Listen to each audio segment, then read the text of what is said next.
Welcome back to the Describe Your World podcast. This is Travis. This is episode 7, and today my guests are actually in my home, which is a change of pace.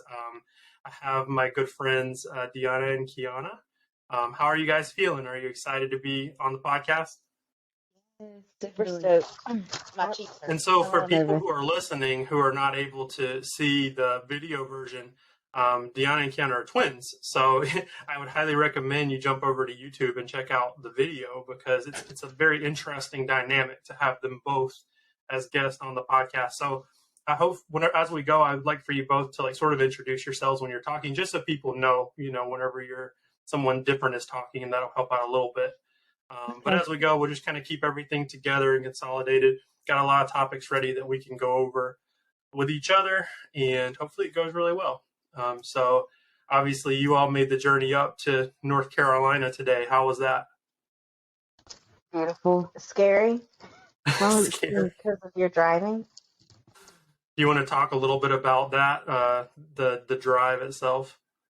The drive was... We were like an hour and some change away, so it wasn't bad. I've driven across the country, so this was nothing. It was also really beautiful because it's fall time and the leaves are really gorgeous, and you live in a really beautiful area, so it was a pleasure. That was Deana talking. Yeah, that was Deana. Yeah, you don't have to. I guess the easiest way to do this is whenever one of you kind of takes over for a little bit, just sort of announce who's talking, and then you can trade off. I think that's going to be the easiest way to go. Just for people who are just listening on audio. But we won't worry about it too much because I know you'll have different answers. Your personalities will come through and stuff like that. Oh. So just to kind of start off, I like to give my guests a chance to talk about early life. So this is really a time for you to talk about whatever you'd like to regarding your early experiences, parenting, being siblings, education, anything at all regarding your upbringing that might shape who you are today. So I'll let you take over from there and kind of go on whatever you'd like to. Wow. So us being twins. That's Kiana speaking. We don't have to do that. Okay, sorry. Us being twins, it's nice to have been brought up with somebody who has a similar experience as you or the same experience as you. Because one, you get to see what you get to go in two different directions of what this life could turn you into. So when we were younger, our mom, she's a great mom. She was single parent. She was young when she had us. She was like 18 and then turned 19 after we were like a month old. And she got pregnant her first time. Oh my God, so well, she did. It's true. She had to get pregnant some way. So she got pregnant with us. And then you go to find out that you have twins. So I just feel like, not making excuses for her, but she just couldn't get herself together, when it came to us. Like I said, she was great. We love her, but she's bipolar. So we grew up with someone who never had the same mood. And usually it was scary. But it was scary, but it was also nice to have someone that could relate to literally absolutely every single thing that you were going through. So you always had a companion to share that burden of like a mentally ill parent, which we had no idea what mental illness was as children, but we knew there was something off with her. Yeah. But childhood was probably a little rocky, but it was nice to have a rock to lean on. Mm-hmm. And I mean, when you're twins, people tend to bunch you two together a lot. So I think establishing identities as little kids is probably really difficult. It was. And then when you feel like you're splitting apart because you want to be something different, you can feel somewhat like resentful. I don't know if you ever felt resentful because I want to be different than you, but No. Usually, I'm Kiana. Usually when we would go our separate ways, I like that. I was more so the independent one. And a lot of people would get upset with me, like family-wise, when I would try to do my own thing.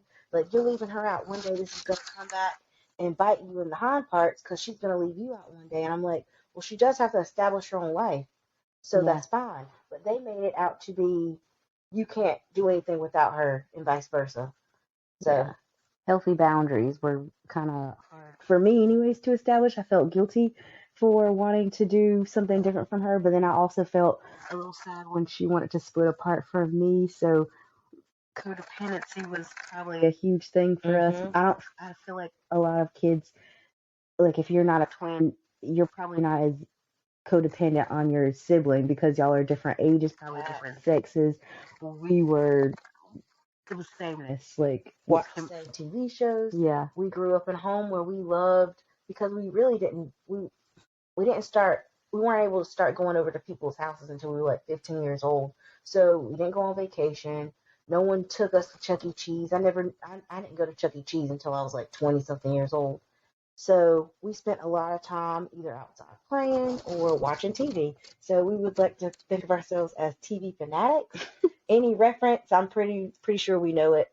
All right, so education.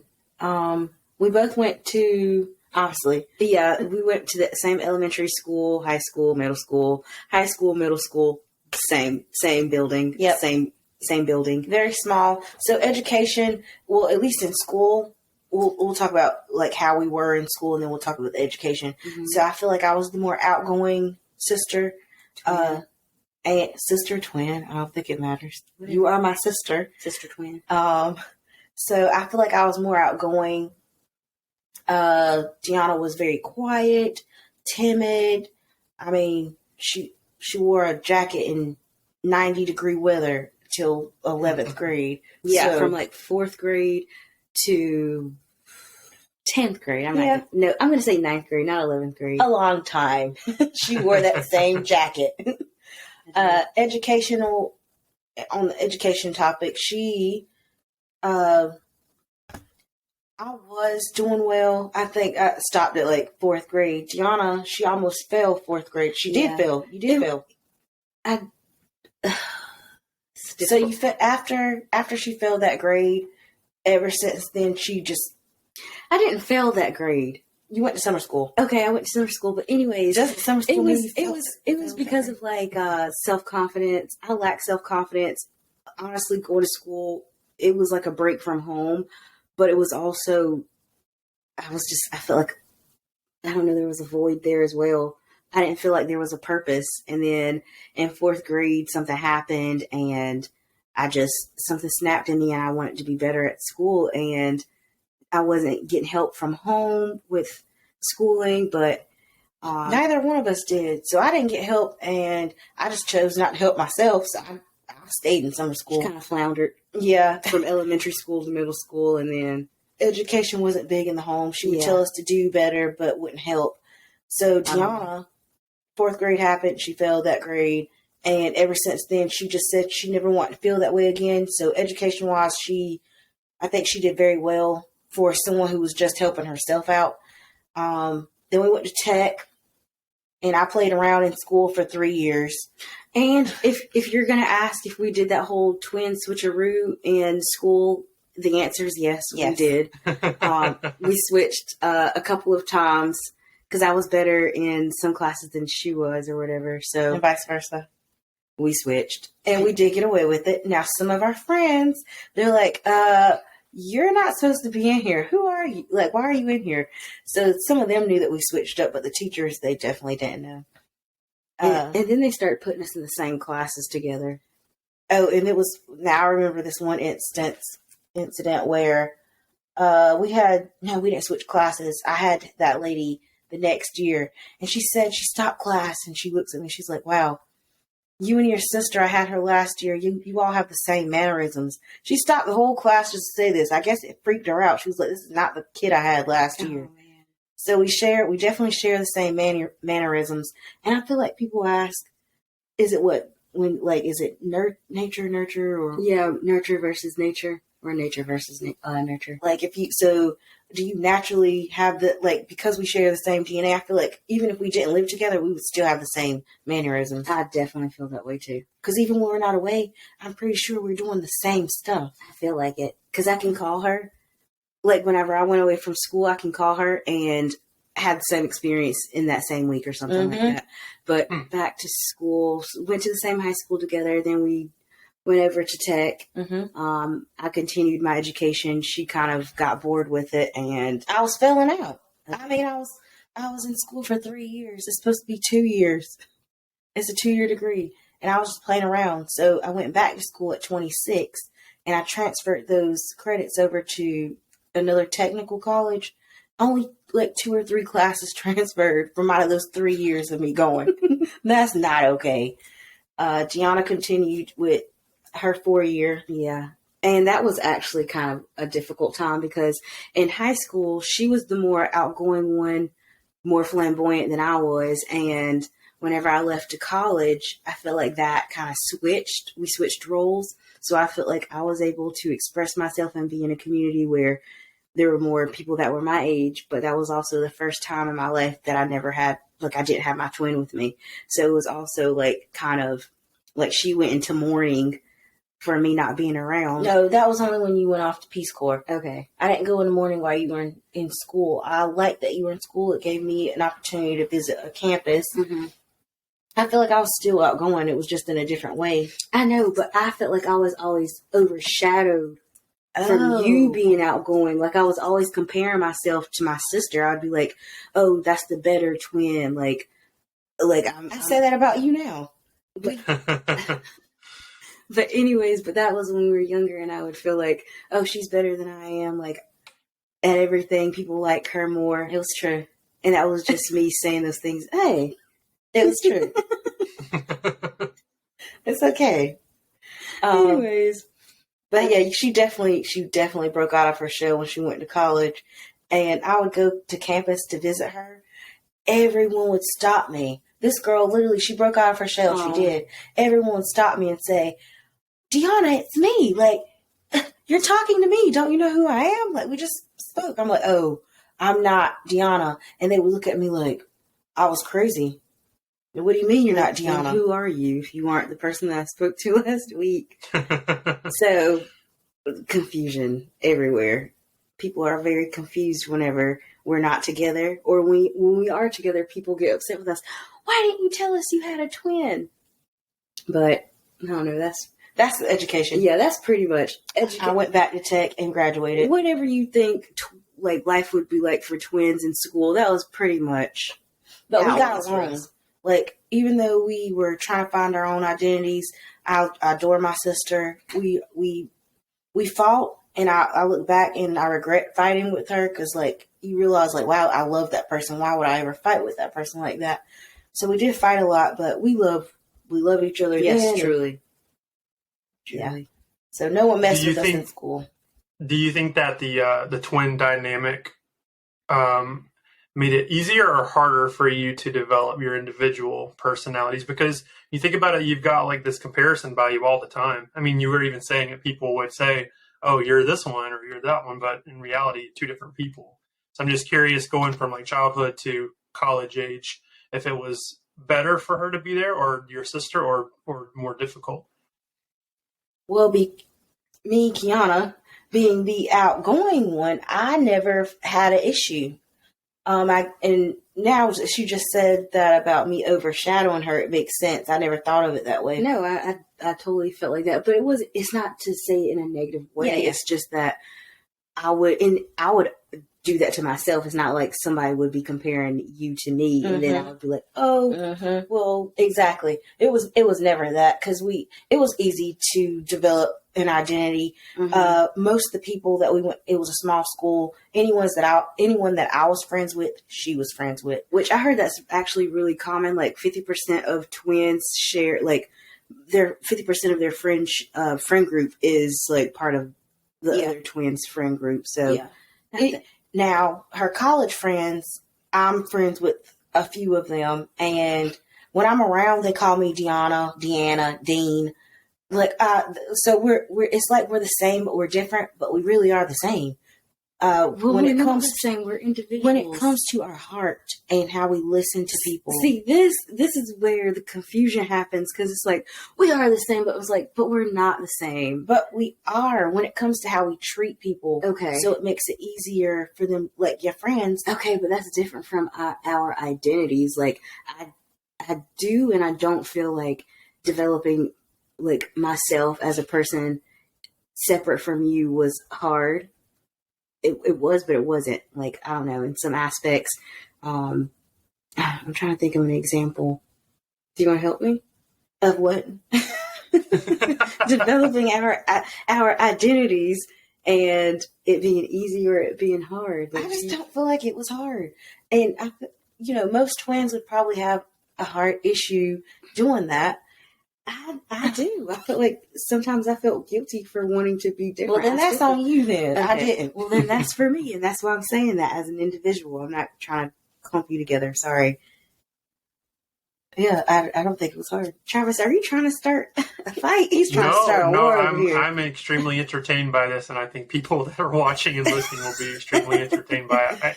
It's fascinating, though, because to me, and we'll talk about later about how we met and what that was like, but to me, you're very different. So that's why, at least by the time we got to tech, and we met each other at that age, which was like college age, we were like, 18, 19, 20 years old, you at least seem very different. But, I was just curious if from being children and having the same environment, the same nature nurture thing, the same upbringing, it would seem like in my mind, since you're twins, that you'd be very similar. So at some point that had to split off, unless you had different personalities the entire time. Wow. If it did change, it changed, I guess, when we started being in different classes. I think we shared the same class. Then that's like kindergarten. Yeah. So when you're 5 and you develop your personality. We were developing different personalities. And now that you say that we're so different. Because we are. Like, we share the same environment. DNA, exactly the same. Exactly the same. Like, you swab her cheek, you swab my cheek. I don't think you would be able to tell the difference. But personality-wise, we are... Maybe we just get along so well that we have a hard time to, determining whether or not we're the same. But I think we just get along so well because we've had to share our environment since ever. It's my womb mate. So, yeah, we've had to share a space for a very long time. We shared a room, we shared a school, and then shared a car. I mean, you name it, everything we shared. So I think that sharing, we did it so much it became meshed to where we thought it was like our personalities that were exactly the same. Maybe if we grew up in a home where someone could financially, supply our needs and wants, we probably would have ventured out into different things. Yeah. Whatever sport she did, I did. Yeah. We did softball. We couldn't afford to do my sister's going to do piano and then I'm going to go to soccer practice. Yeah. That wasn't a thing because our mom was a single mom and she wasn't financially stable, and no one in our family, no one was thinking about doing things like that. They were And we're the first set of twins. Yeah. So they clumped us together all the time, and because it was cheaper, I guess. Yep, it was cheaper. There was no I guess. I feel like in life they thought they were getting a deal, like 2 for 1, and then they feel like we should share a toothbrush. Like, so do you would you say that the environment really did play a factor then? Because if you're limited in your environment and if you're limited to your resources, then obviously you're going to have some behaviors and personality traits that are going to form the same way. But then once you get to that age of like school and college and taking classes and making different friends, at that point, then some of the changes will start to be more visible, I would think. Yep. Mm-hmm. Yeah. Lack of resources, definitely. We had, I guess that's why I look at it as we're so similar and different at the same time. But I say we're different. I know we're different. She loves agriculture, and I don't want my nails to get dirty, okay?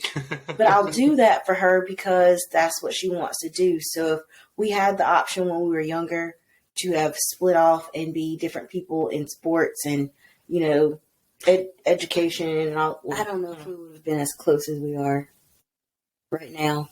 Yeah. I feel like friends. I'm glad we had to share a room. Yeah. A toothbrush. Everything. Same bath cloth. We didn't actually. Same towel. We didn't actually share a toothbrush. Does it annoy the two of you? Does it annoy the two of you if people are, if people think of you or think of twins generally and say like, oh, it's just a clone or a copy or it's the same person? Does that?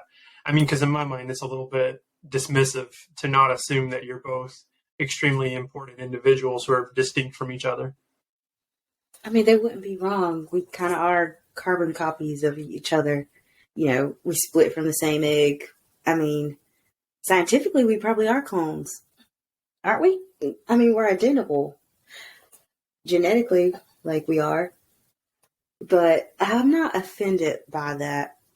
I'll thank you for telling me I'm a clone. I love my sister. Yeah, I would be offended if they didn't say it. Like when we're not together and when we're separate. And we obviously get way more attention when we're together versus when we're not together. Mm-hmm. So I like when people notice, and I like when they kind of put me in that little box because I love my sister, and anything that pertains to her, I feel like is a positive. So if they put me, if they think I'm the same person as her, that'd be okay with me. It depends on the situation. Well, there wouldn't be any situation where it would be bad. Well, no, I was speaking with someone the other day, and they were like, "Oh, I thought I was talking to the other one," and they seemed like they were disappointed. But I'm like, "Who was that? You got me. Sorry." They do. Okay, they do that. They do that for sure, and I don't like that. Who said that to you? I can't remember. It was like someone older. They do it to me all the time. I know, but doesn't that bother you? Yeah, it does. It actually does. 'Cause it's like a letdown. It's like, oh, I'm sorry, I'm the other one. It was Jamie Boy. Oh, wow. I'm like, but you know what? I'm not bothered by it. He probably thought you were the other one to the other one. So he doesn't know who he was talking to. I guess it depends on the person. Like, I'm not bothered by it, but it is still like a little kick. I'm like, oh, dang. I don't feel special because you thought I was the other one and not me. I get that too. You know, that is a wedge. That is a negative side to it. Mm-hmm. They do that to us a lot, and I don't like it because they never got the time to get to know us individually as individual people. Yeah. Or individuals. Either way, they didn't take out that time. Mm-hmm. So when they talk to us, they do clump us together instead of saying, hey, no, like our friends that did get to know us separately, like Jamie, Macy, Travis, when you know not to clump us together. So when people do that, it's just because you really just didn't take the time to get to know us. I guess. I don't know. Yeah, that would make sense, right? I don't know. Because what I'm hearing, I guess, from the two of you is that, you know, there's the nice thing about being twins is that you love your sister. You have another resource there, somebody that will pick you up whenever you're struggling or somebody that you can talk to and share your experience with. But then there's a negative side too, because, you know, you do have to establish yourselves as individuals, and it's a little bit tough whenever people don't take the time to get to know you and become more close with you. Yes. And then as a result of that, you can't really separate because at that point it's a physical image. It's, you know, same voice, same look, same everything. Mm-hmm. That's it, Travis. Yes. Oh, we love you, Travis. you know we figured it out. Figured out the mystery, which is a great segue into the next section because I do want to talk about twin powers, which I think is extremely fascinating. So I know a little bit about this because I've seen twins in media and in real life and things like that before. There's twin telepathy. There's all these different things. But I'm extremely excited to be educated on twin superpowers. Do you believe in twin superpowers? It makes sense, you know, right? Because you don't share a mind, but you have similar minds or at least a similar setup for your mind. Mm-hmm. So, it seems like you could finish each other's sentences. Also, you have the same upbringing, same home environment, same resources. So part of that's to blame as well. But, you know, do you think that it's possible, you know, that you have this sort of inner monologue or link to each other that other people wouldn't understand? Oh, yes, definitely. And I don't think that can truly be explained unless you have to go through it. You have to experience it and to really understand deeply what we mean and what we say. Because I don't think it's telepathy, like you mentioned. It's just same environment, same everything. And I think it's definitely different from like sharing a household with just like a normal sibling. I don't think so. You don't think so? Well, yeah, I mean, it is different versus if you were like 2 years older than me, it would be a different. So yeah, that part is true. But I've seen documentaries where twins were separated at birth. Yeah. And they have such a similar life. Yeah. One was a firefighter and the other one was a police officer. So I truly do believe when you split and you share that DNA, you Share are that. the same person. That life form for like, Because even, force for, and that's why when we say we're different and similar at the same time, it is true. We do have differences. She'd be the firefighter, I'd be the police officer, but they're in the same type of, career path, Mhm. So helping yeah. people. But as far as excuse me, what was I'm trying to go off of the That's the question. question. Yeah. Oh, the telepathy thing. We've experienced the same dreams at the same time, like at the same age, and then later on in life, we discussed those dreams. And like, I had the same dream, and it was so scary. And we experienced that even when we were away. Like when I was away from at school, I would describe a day, and she's like, the same thing happened to me. Like I felt the exact same way. So we share a lot of the emotions, and like it's kind of like ping pong. Like I'll feel it, and then I'll transfer that energy to her. It could be a transference of energy, honestly. That dream, let me tell you, when we were deciphering through this dream and breaking it down, it was us in a car. We were in the back seat. No one was driving. No one was driving. And we were in our grandma's yard, and the car was just taking us somewhere. We were terrified. Mm-hmm. And I was like, maybe that symbolized that we are all we have. We have no drivers. It is simply It's me always and you. been. It's always been me and you. And we felt that way when we were younger. Like, it's just me and you. Like, no one's going to come to rescue us. We felt they always belittled us. And I was And telling them, they may not agree with that, but that's just how we feel. And then it helps that she validates the way that I feel. I'm like, so it's not just me. I'm not crazy. Like, no, they do treat us like this. So we are, I don't know. I can't even explain an it. anomaly. They treat us like poop. I mean, it's. I have seen those before. There's I don't know if you've seen it. There's a documentary called Twinsters, and it's about these two girls who were separated when they were babies, twin sisters, and one of them grew up in America, and one of them grew up like overseas. It might have been an Asian country, but they ended up having such similar paths and doing very similar things. And then they met each other later in life in their 20s, and they started comparing all these things. It's really cool. So I would definitely recommend it if anyone's listening or viewing haven't seen it. I think I've heard that. But it does make me wonder, and as people who have the experience, if you two were separated and didn't have each other growing up, if you would just have very similar paths, very similar ambition, if you would end up doing the same kind of jobs, marrying the same kind of people. I believe that. And I believe if we were separated at birth, just like I feel like most twins, they end up back. It's like a magnet. It's like a magnet. I think we would have eventually got back to each other because those similar lives would have led us to I would each other. hope so. I don't even think about being separated from my twin.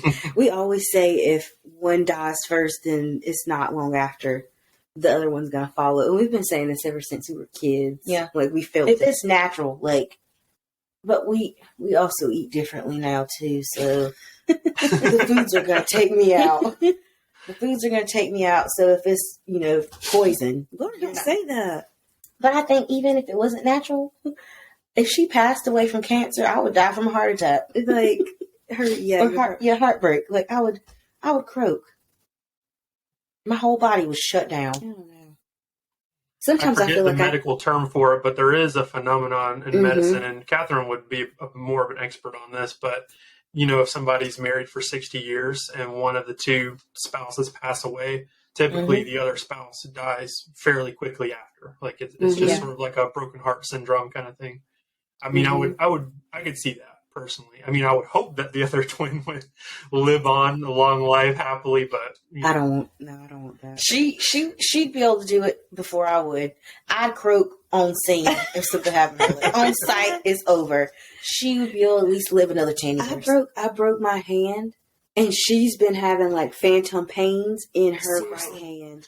It aches so in bad. The same place where I have like my pain. Like, and we didn't notice it until recently. I'm like, wow. Now I think about it, my hand hurts because yours does. Like legit, I'll be massaging my hand. I had to go get a hand massager. That's how bad it was. I That's feel crazy. like we're not hypochondriacs. No, I don't think so. We're not hypochondriacs. Or maybe I just speak about it so much that it, I don't know. It definitely hurts. It's not hurting now, but Mine isn't either. That's something that I've developed this past year. Is not anything that's ever affected me before, but hypochondria. Just understanding how many different ways we can die, especially now when we're all getting close to 30. Like if I'm lying in bed at night and I'm up and I can't go to sleep, it's probably because I'm thinking about how I'm going to die.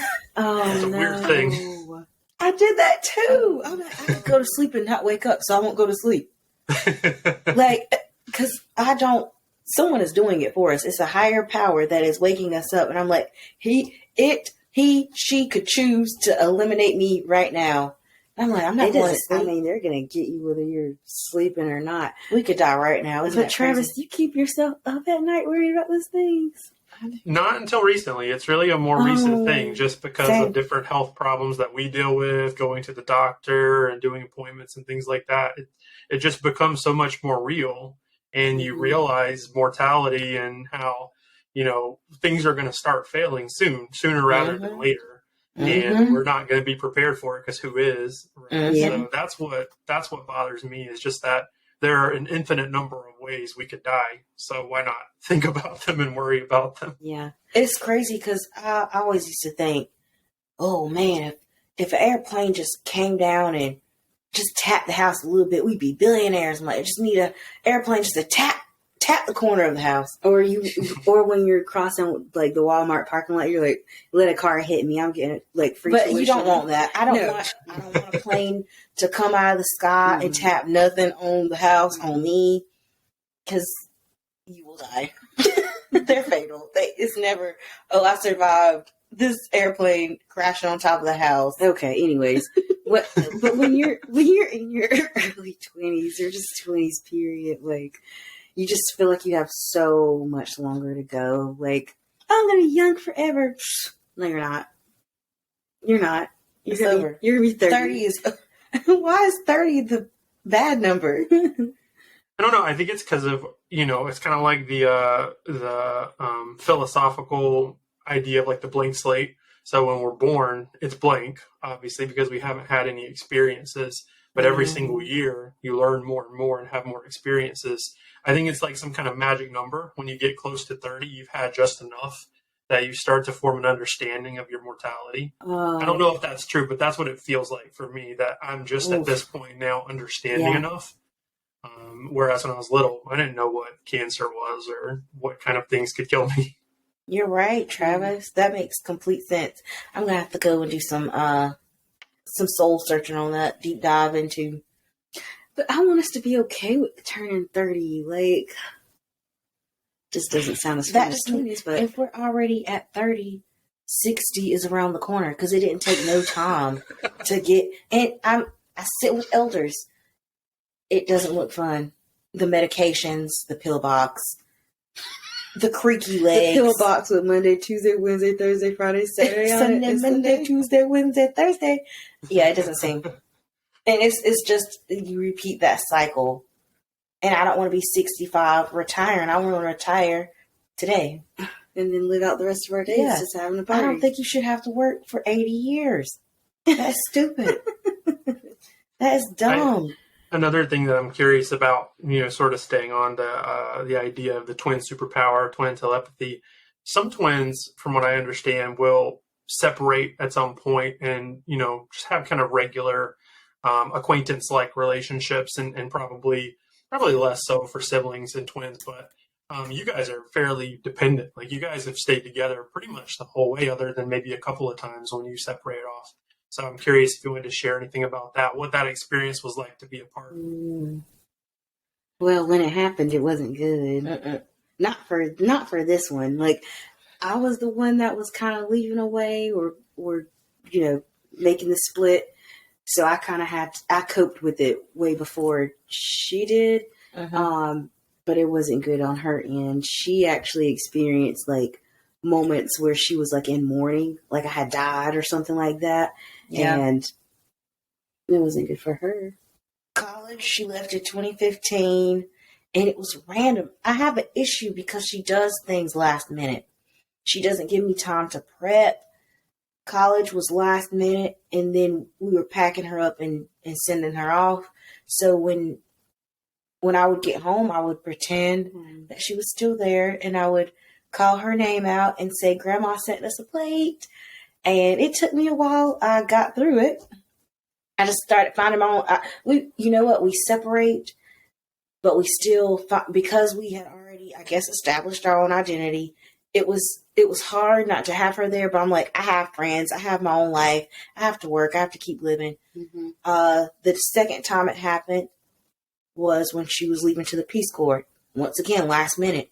You're telling me last minute that you're going to be leaving America for 2 years. Yeah, I am going to be mourning because you didn't give me any time. So it is like, I felt like she died instantly. It wasn't something where you could mourn her while she was still alive. It was just instant. So, well, that's not true because I was home for like a couple of months and then I left. It didn't matter. And then I went to the doctor because I need to be put on some medication. Because I was just depressed. Mm-hmm. So, yeah. Talking about that makes me sad. But the doctor said that I was mourning her. Yeah. Yeah. I mean, my mom says the same thing. She says, ever since I moved out of the house, it felt like I died. Because, like, she'll see me, like, once every few weeks or something. And whenever she's not seeing me, it's like I died. And it's a really weird thing, but apparently it's true. It's painful. And that's crazy because that's a parent that is experiencing that. Okay. Like, that makes sense. That's your mom. She gave birth to you. You were raised in the house with her. Like, she raised you, and then she's not my mom.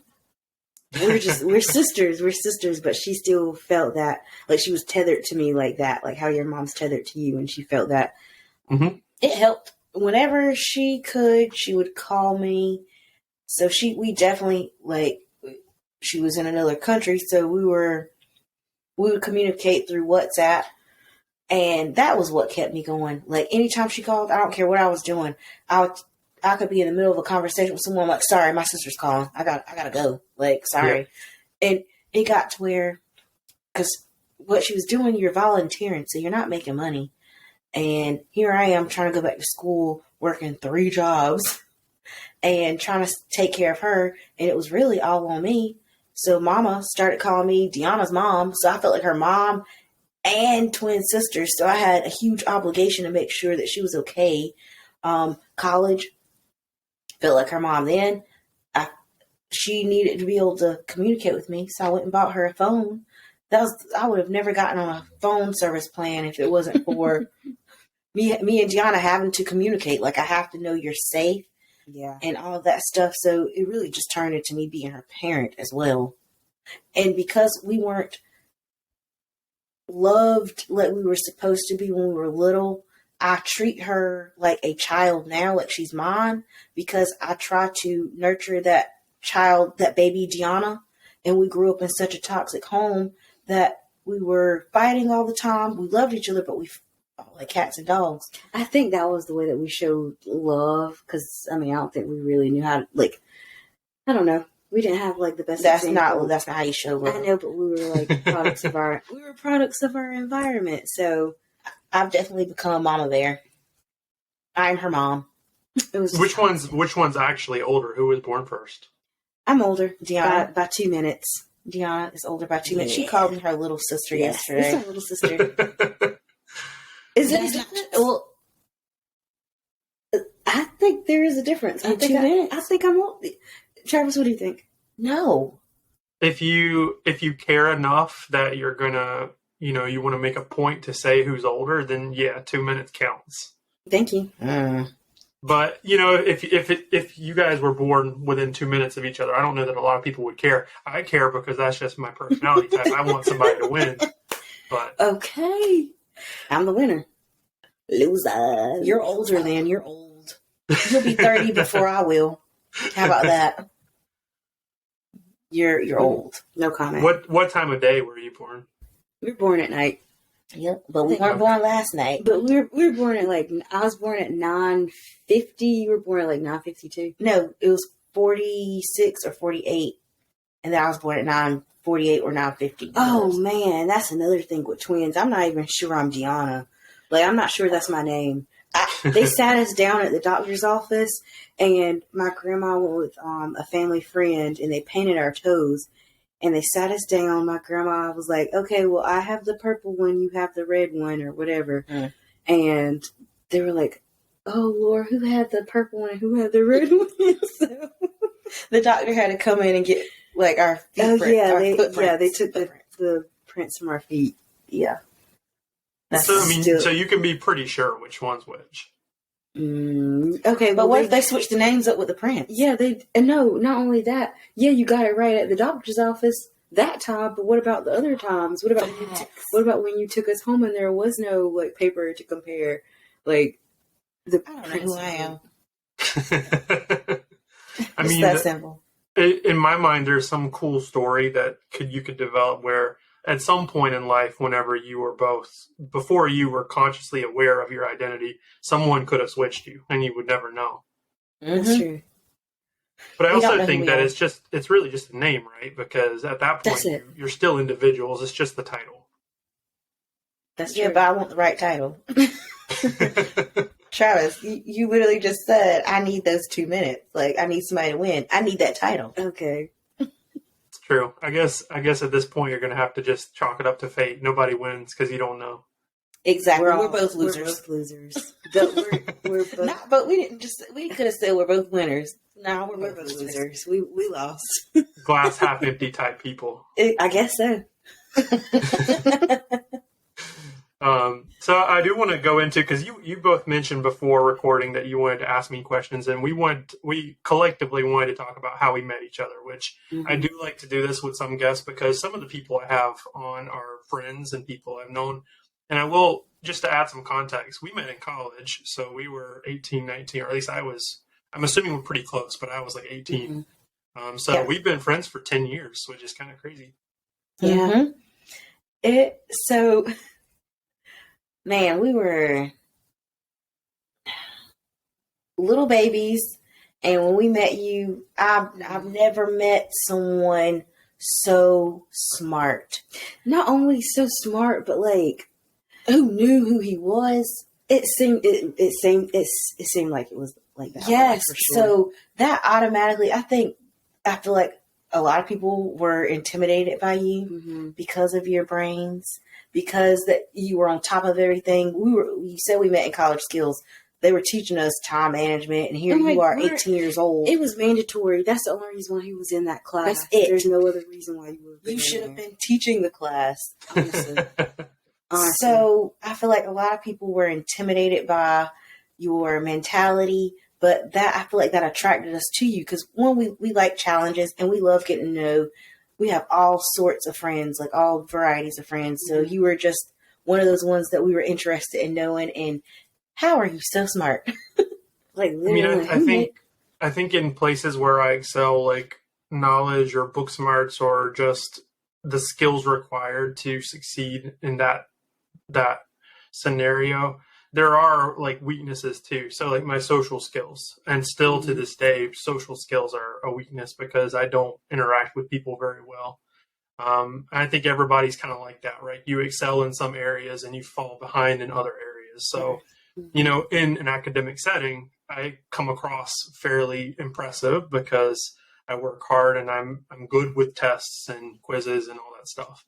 But what people don't see under the surface is that I'm struggling to make friends, right? So I think that's part of it too. You have to consider every element. So even if I'm doing well in an academic setting, I might not be enjoying it very much because I don't know how to approach people or talk to people. And you guys have always been extremely personable and sociable. So, I envy your skill in that sense. Wow. Thank you, Travis. Like, seriously, that's a compliment. I do want to know, how are you so well at academics? Where did this stem from? Like, you're very disciplined. I feel like in anything that you apply yourself in, it's like the discipline is just already there. Yeah. I feel like some people have to build discipline, but yours it's like you just have it. How do you just have it? Yeah. I want to know because I want to gain something like that in my life. Like, I want to be like that. I'm 20, so. Well, it's twofold. So part of it is the curriculum that I came from. 12 years of the same curriculum was called ABECA. And ABECA is an advanced college preparatory curriculum that really it's really from private school, from Christian school, but I'm sure that other schools use something similar or have touched it before. The problem is that with ABECA, science and history are way far behind. So like when it comes to science and history, there was a struggle because I didn't know very much. But then with English and math, ABECA is way far ahead. So like for me coming into the college setting and everything being based on writing papers and thinking critically, that stuff was fine because the curriculum that I come from really harped on that, just thinking critically, being able to put things together, writing and cohesive thoughts. And so I was a little surprised whenever we all were in college together because what I saw was that a lot of students couldn't do that part. The science part, the history part, the basic grammar, all that stuff was fine. But when it comes to thinking independent, creative, cohesive thoughts and thinking critically, I didn't see that. And I was kind of surprised because the environment I'm from, that was the big thing. So it's also, that's part of it. And then the other part is just my inner perfectionist. Like I just want to make a 100 on everything. So for example, I took one of Michael Jeffrey's history classes and he was notoriously really hard. It was like most of his students failed because he gives lectures, but his tests are not on the lectures. So not only do you have to read the history book and memorize every little detailed thing, but then you also have to understand the lecture to be able to even pass his exam. So most kids fail out of that class because they aren't going to read, they're not going to read the text. So they're not going to know how to answer. Whereas I learn really quickly, this is the test format. Here's how you succeed at it. And I'm going to make myself do that. Wow. So that's pretty much me. Well, what made you go to tech first with your intellect? Because you could went straight to Harvard. What made you choose tech? He laughs, but we're serious. He's very smart. I think that just kind of like you were talking about environment, my environment was coming from almost nothing. So we were extremely poor, didn't have resources available. My parents collectively make a very small amount of money and always have. Dad owns his own business. Mom teaches in a Christian school. So pennies on the dollar for, that kind of setup. So it made a lot of sense to go to tech because if you come from a poor financial situation, tech will pretty much pay you to go. So, for anybody listening, I highly recommend community college and technical college and just at least take a look at it because those core classes that really prepare you for the second part of university are no different. So your Englishes, your maths, your bio, your chem, your U.S. history, world history, those classes are not any different from university. So it's extremely financially smart to take your 2 years and then transfer out because go to university, you're going to pay 20, 30 grand a year. You go to tech, you probably won't pay any if you come from a similar financial situation. And if not, the per hour cost of each credit is just way less. So either way, it's a good deal.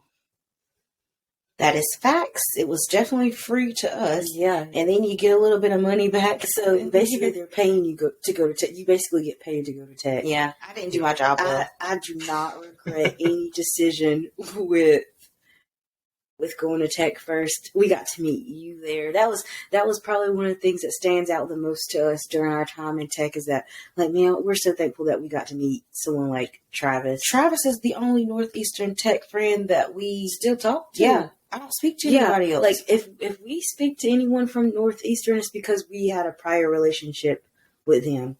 We went to high school with him. But you were the only you're the only person that we really honestly talked to from that place. It's true. And two, just to add a little context. So for me as an individual, making friends is something I do really, really poorly. So I push people away. I don't like friendships. I don't like having friends and meeting new people. So it really speaks to the two of you and your diligence because you basically maintained our friendship for 10 years whenever generally I just make people leave me alone. What is that? Why do you do that? Because we don't experience that. So we wonder, like, why? Well, I wonder, anyways. I don't really say that. Yes, okay. But why do you push friends away?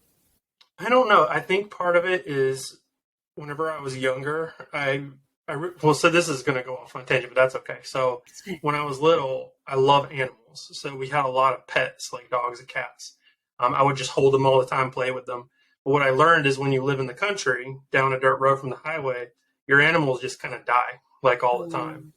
And so what that teaches you from a psychology perspective is that when you love something and you care a lot about it, eventually it's going to die and go away. So there's something in there, in my mind where I'm like, if I build this relationship, at what point does it just end or go away? And I know that it will, because they'll either die or some other circumstance will cause that to happen. So that's part of it. And then the other part is just, I don't like people. You know what? We love and dislike people all in one. All the time. It's like, it's crazy. You have to find the perfect balance. Recently, me and Gianna have been getting really close with the elders. One, the profession that I'm in, and two, they just have their stuff together. And we like don't past all of that pettiness. It seems we don't have.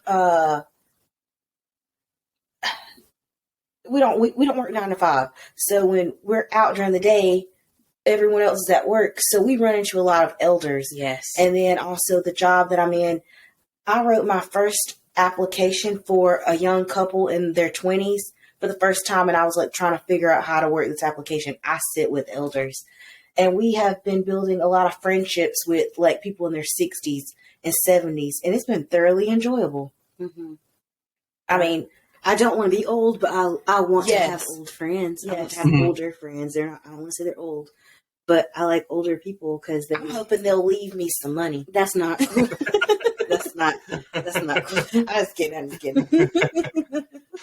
That's funny. No, I mean, I agree with that. I like older people more than younger people, and part of it, and it's going to sound horrible. So just a disclaimer for anybody listening. Don't mean it to sound horrible, but I just don't. Ignorance bothers me a lot, and I understand there are things that I'm ignorant about, so I'm also poking fun at myself. But just younger people and ignorant younger people really kind of just drive me nuts. So that's, when it comes to older people, there's some wisdom there. Even if they're not extremely intelligent people, there's life experience and wisdom that I care about. Right. And that drives me away less. And that's what we're searching for. That's what we're searching for. Not only that, we have a lot of commonalities. We don't have children. They've raised their children and they're out of the house. So we're kind of like meeting in the middle with these people. And like you said, it's their experiences. A lot of them can't even formulate a sentence. But man, do they tell their story well. So we've definitely been enjoying that. Yeah, you hit the nail on the head with that one for sure. Yeah, it's a problem that I work on, and as I said in the last episode for people listening, there are friendships that I now have that sort of come from an obligatory place. Like now that I'm married, my wife has brought in family and friends and people that she cares about. So therefore, in turn, I make those friends and I maintain those relationships. But it's a little bit easier because you have to adjust and adapt to that. And like you can't not accept them because they're there. So you sort of have to learn how to maintain those relationships. And another thing, like I said last time, is I just don't have time. Like just to invest time in friends right now. Yes. Career and family planning and physical health and all these other things, like there's just not time for it. I don't even have a free couple hours a week just to go and invest in a person. So I think the information age just kind of messed us up, right? Because we're connected on TikTok and Facebook and Instagram and all this stuff. So we mistakenly identify those as friendships when in reality they're just sort of these ties to people and pictures and comments and things like that. And I think that's what's going on with us. No, it's not even that we have time. I work with the elders, so now I'm being friends with them. Same with her. Well, she's not working with them, but I run into them. She's hanging out in the same atmosphere as them during the same times of day because they have that time to themselves now. Isn't that crazy? Because that's what we were talking about earlier. The similarities, we'd end up back together. Wow. Yeah. It just goes to show we could be on polar opposites of the universe. We're just going to end up back together. That's very Because true. we're just realizing that this is working out like this. Like, I've developed a friendship with these two older people, and it's because I go to the park and I like walk and I run and stuff like that. They just so happened to be sitting on a bench, and then we started chatting. Mm-hmm. And now I'm friends with them. And then I have another friend. Health issues have brought me to this other friend. She's in her 60s, and I broke my hand. I had to have a second surgery. It was a miracle that I ended up at her Airbnb. I went there with no plans of staying long term. I had to stay there for a month. Mm-hmm. And she kept me in her house for like another 2 weeks so that I could heal, so that I could get back home. And I have a relationship with this lady, and I'm How old is she? 61 or 62. Yeah. Yeah. Very close friend. I flew out there to see her because I love her so much. And I love when people talk crap, not gossip about people, but they realize the stupidity that's going on with the youngsters and even the older folks. I think she got that word from an elder. What? Youngster. The youngsters. Yeah, man, they just be talking crap, and They I like do. it. They do, because they're like, there's no don't care. consequence. They got one foot in the grave and the other one on a banana peel. So, and not only that, when you have social media, the consequences can come back from you saying something so quickly. They don't have social media, so they're not afraid to express themselves. Now, there are boundaries, but when it comes to like, you know what I mean, the real stuff that we can all agree on, they have no problem with saying how they feel. Yeah. And there's another difference too that just popped into my brain as you were talking. But so I don't know where the gap is or where the split happens, but young people, if you're in a dire situation and you encounter a young person, it seems like more often than not, they have no interest in helping, right? So they're more concerned about themselves and taking care of themselves. Elder people, there's more often than not, will just give you the shirt off their back or whatever they have available to help you, just thoughtlessly. Like, doesn't matter if they know you or not. And I can't say that's true for everybody. I know there are a lot of young people with really big hearts and really caring and loving people. But just in my experience, more young people tend to be more selfish, more self-focused. And it's just that selfie generation. Like, we're taking pictures of ourselves, videoing ourselves, putting our face in front of everybody all the time. So it's really just part of just the natural progression of the world and technology. And I mean, it's even called a selfie, so it's, people are so, and then there's this whole like 2022 thing about being independent and being an individual and expressing yourself however you want, which I appreciate that. And I agree that you should be able to identify and express yourself how you want, but don't do it so much that you don't care about anybody else, right? Like, you can express yourself and identify who you are, but also pay attention to what's going on around you. Yeah. There's not a balance for most. I feel like we're pretty all balanced with how we treat people and being considerate. And a lot of people many don't meet folks that, are willing to go out of their way for someone. Like, when we talk to older people, they always say younger people just don't want to sit down and talk to us anymore. They pretty much don't care. I'm like, well, if you can't take a picture of it and post it and get 100, 200 likes, they deem you as useless. Yeah. But not saying that's for everyone. I don't know. Maybe it's the masses. Maybe younger people just lack less compassion, or they lack compassion.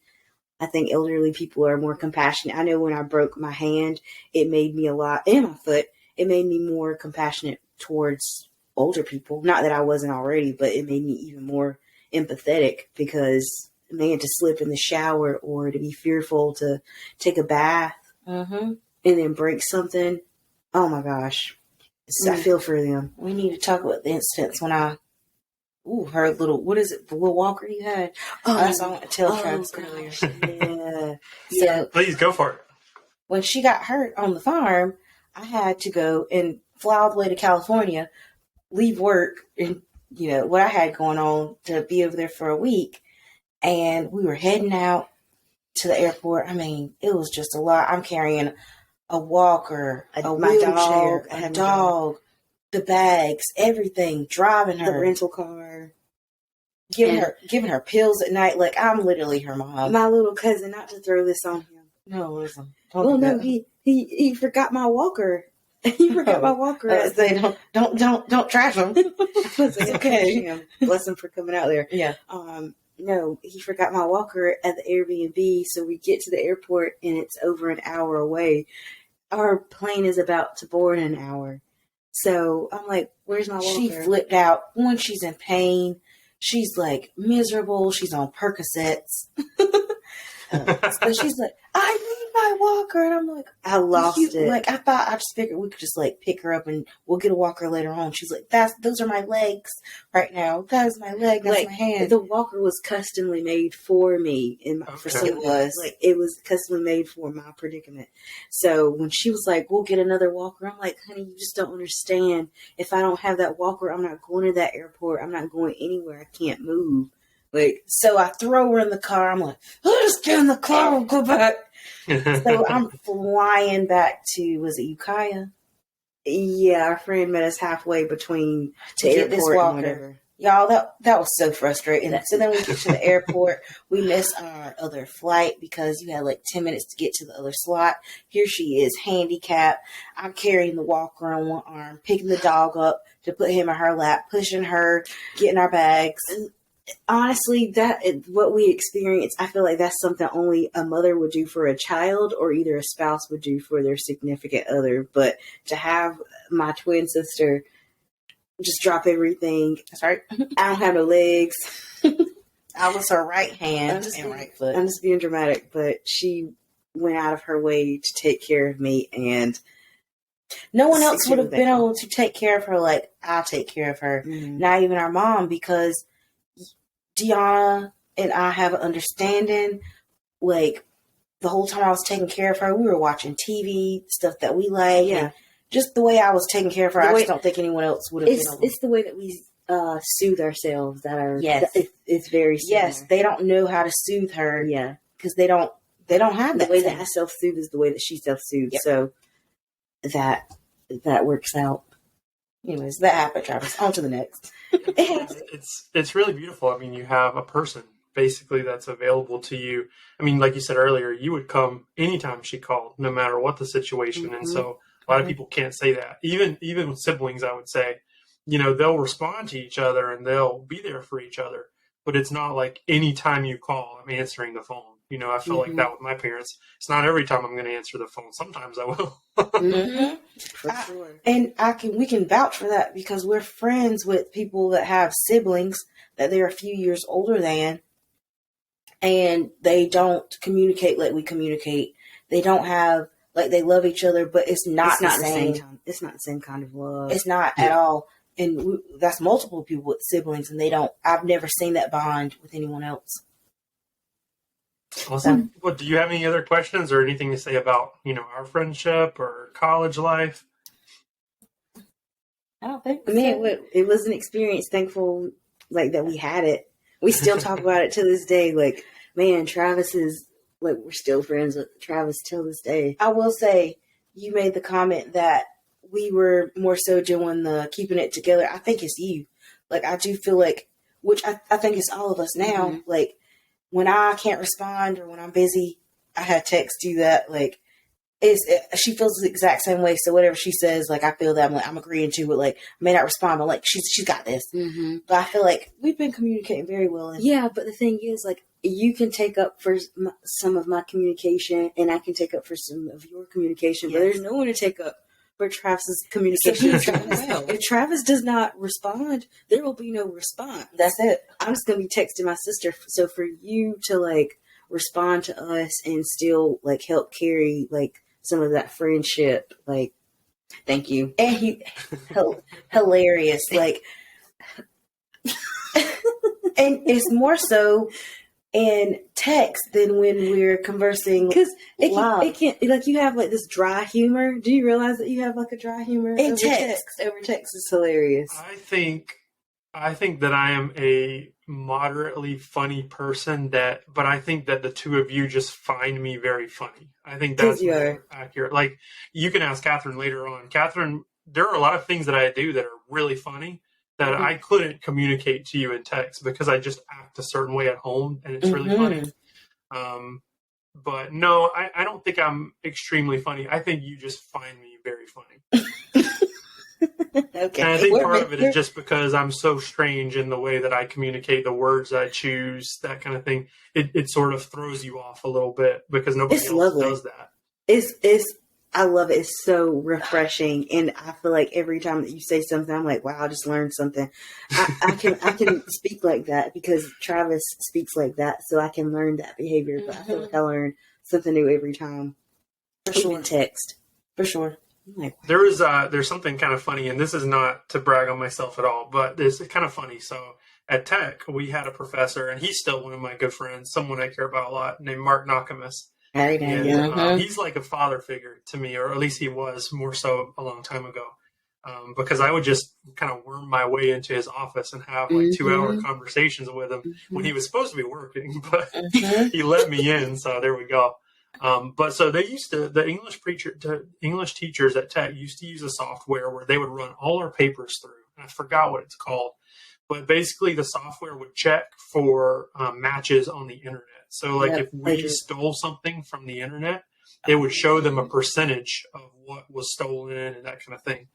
So one time I was talking to Nakamus and he was like, you know what I love about your papers? And I said, what? And he said, because anytime I throw your paper into my software to check for matches, it's always 0%. Like no one has said the same words in the same sentences that you say in your papers. And I was like, I don't know if that's good or not. That might mean that I'm on the wrong track. No. It's literally so amusing when you write things. Like I said, even in text, you can just tell how intelligent you are and how you articulate yourself. It is. We now are calling you the modern day William Shakespeare, or is it Tennyson? Yeah. What's Tennyson's first name? Alfred. Alfred, yeah. Like, who am I thinking about? William Shakespeare? Oh, yeah. Dude. There are a couple of big ones. As far as my influences, like T.S. Eliot is a big one. I really gravitate more toward American literature than I do like Brit Lit. But T.S. Eliot falls on the Brit Lit side. But like Dickinson, Shakespeare as well falls on the Brit Lit side. And I would not put myself in a Shakespearean category. He's way up there. He invented a lot of the words that we use, so that's a lot different. But Dickinson and Plath and some of the American writers, Salinger, some of those people I would say are more influential.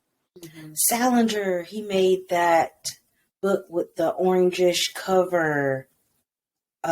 Maybe there may be different versions too, but he was an American novelist. What's one of his books? I don't know. You know, Nakamus has identical twins too, right? I thought they were. Yeah, his daughters are twins. Yep, they're identical. Oh, that's neat. Look at Travis. He also lives. I mean, I'm not going to expose where you live specifically, but he lives in the same town. So, as us. Yep. I know. Yeah. Have you seen him? Yes, I have. And I've seen his little girls in the back seat. That is little blonde-headed girls. Yeah, we were riding on our golf cart the other day. I saw that man. You did? I did. You saw him. I did. There was another teacher that was pretty cool. Max. He lives in the same town as well. What's his last name? Can you say that? Everhart. Everhart. Yes. Dark hair. He was skinny. He was very intriguing. I liked Oxendine. Oh my gosh. Yeah, he was math, right? Yes, he was. Yeah. I felt like you did really good in there. Of course he did. They were probably like, why are you here? Like, did the teacher just say, why are you here? Why did you show up to this? Why are you here? No, I don't think anybody ever asked me why I was here. I do remember when I first went to Tech to sign up for classes during open enrollment or early enrollment or whatever. I went to Sherrod campus and I was assigned to Nakamus because I told them that I wanted to transfer out and be an English major or a creative writing major. So they assigned me to Nakamus. But then whenever he was busy when I got up to that stage of enrollment, so Everhart was right in front of me. He was beside Nakamus. So he's like, hey, are you English? And I said, yeah. So he took my paper and he looked at my SAT scores. He's like, I'll take this one. So he put me in all of his classes because, he knew I had adequate scores to do well. So he went ahead and like stole me away. And he was like, I'm just going to put you in English 101 and have you for myself. Mm-hmm. You snooze, you lose. You snooze, you lose. Yeah. And he also, Everhart, he made an interesting comment because I did creative writing with him, and I also did my basic English essay writing with him. And so my essay writing was really strong, but my creative writing, he had a lot of problems with because I didn't have any life experience. So what I was writing was not relatable or realistic in any way. And he basically said, he's like, you're a really good writer, but you have to live a little bit before you can write creatively, or what you're writing is not going to make any sense. Wow. Yes, that is very true. And I feel like the reason William Shakespeare and all of them were as great as they were is because of what they went through. Like their experiences that we can relate to even to this day. Usually when someone goes through pain, it is poetic. Like you could turn it into something magical for sure. Do you feel like without pain there could be no compassion? Without pain, there could be no compassion.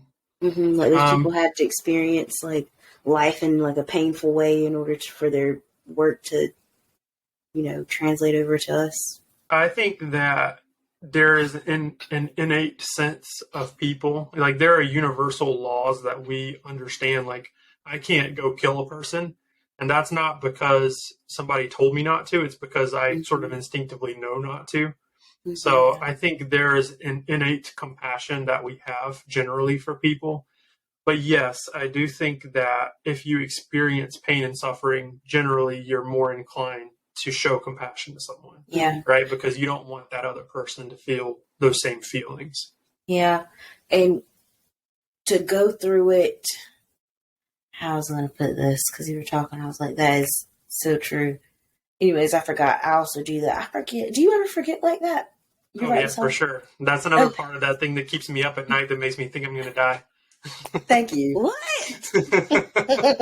Oh my God, Charles, you need help. Yeah.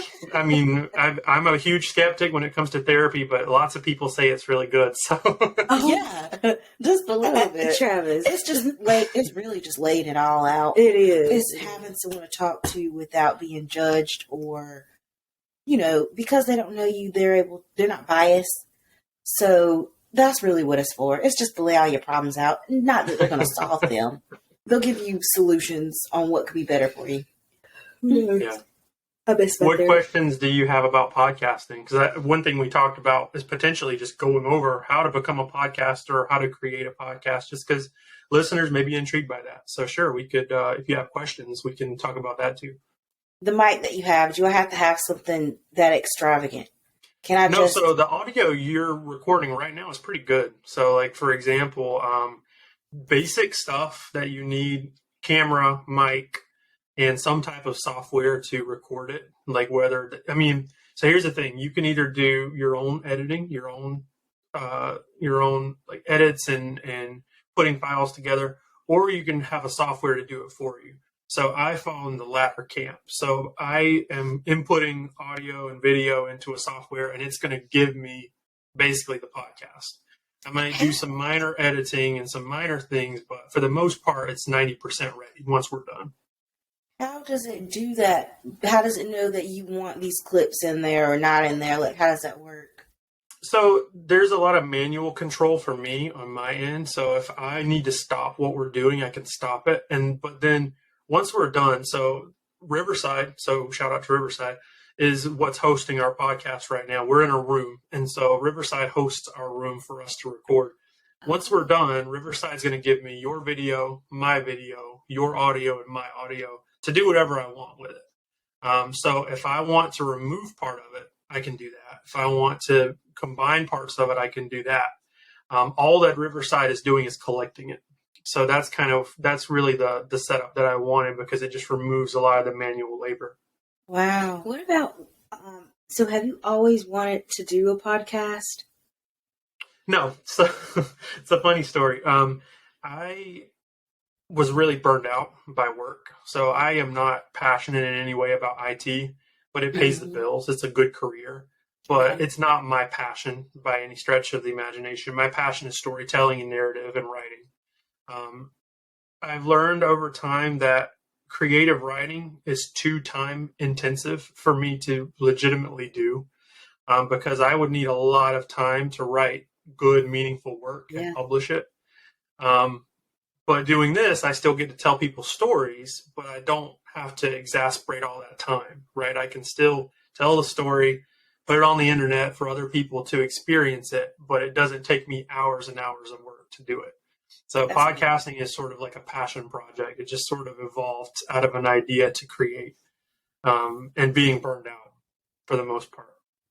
So that was actually a 2-part question. The other part, for someone that either has always wanted to do a podcast or just wanted to make a podcast, like out of thin air, how do you know where you want to take it? Like, how do you know I want to sit down with this person? Do you have any idea, like, what you want to do with the podcast and where you see it, with the topics that you want to talk about? Like, is it going to be like for a certain demographic, or is it for everyone? Like, how do you know where you want to take it? I think it's really based on the person. So a lot of podcasts are geared towards some intent. So you have to have some kind of end goal or idea of what you want the podcast to do. It's just like writing a paper. You start with a thesis. So with a podcast, you would start with a thesis. You're like, what do I want this to accomplish?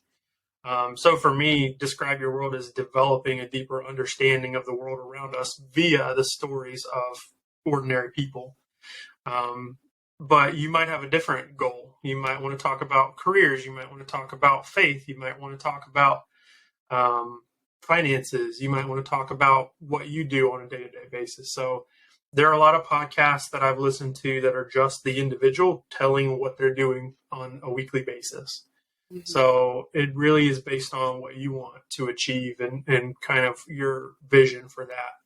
And chances are somebody out there will want to listen to it because somebody has the same experience that you do. Yep. And so whatever you have to say is going to be valuable to somebody. Mm-hmm. Mm-hmm. And it's going to, if it's pertaining to those people, and like you said, there's a lot of people that are experiencing what you're experiencing right now. That could be 1 million people. That could be 2 million people. But those are people that usually are in the same situation or want to be in the same situation as you. But there's Logan Paul. People like watch the men that were females, men and females that like. I think it's majority males that watch. Males that like seeing someone jump off a building. Of course, he also collects Pokemons. Do you watch him? Did you watch his box break? I am both familiar with Impulsive and I'm familiar with the $1 million box break stuff. It's kind of weird. So there's this little 10-year-old kid inside of me who gets really excited about that. But then there's this 28-year-old me who's like, 3.5 by 5 inch piece of cardboard that's worth $500,000, and I'm like, love to have one, but that's not very realistic, It was what, a Charizard PS10 or something like that? Yeah, so specifically, Charizard is the base set Charizard card is the most valuable animated collectible that exists as far as I'm concerned, and it's PSA is a grading company, Beckett is a grading company, so they have different grading standards. So Beckett, if their card is perfect, Beckett it has a black label. So, and if it's nearly perfect, it gets a 10, pristine 10, quote unquote. So that Charizard card with Beckett, there's only like 4 of them that exist. And with PSA, there's probably 150 or more, maybe a couple hundred that exist, PSA 10. So they just have immense value because there are a bunch of 30-somethings now who grew up watching Pokemon, who love that card and that character, who now have jobs and have money, right? So it's like, if I had $500,000, what's the first thing I would buy? A lot of them would say, a first edition Charizard card. Wow. I wonder, you said there's like 4 cards of one of those, right? Like there's only 4 cards ever made. How does someone, either they're priceless, or how do you determine whether or not those are worth that much? Or no, how would you determine who's going to buy it? Like, LP is not the richest man in the world.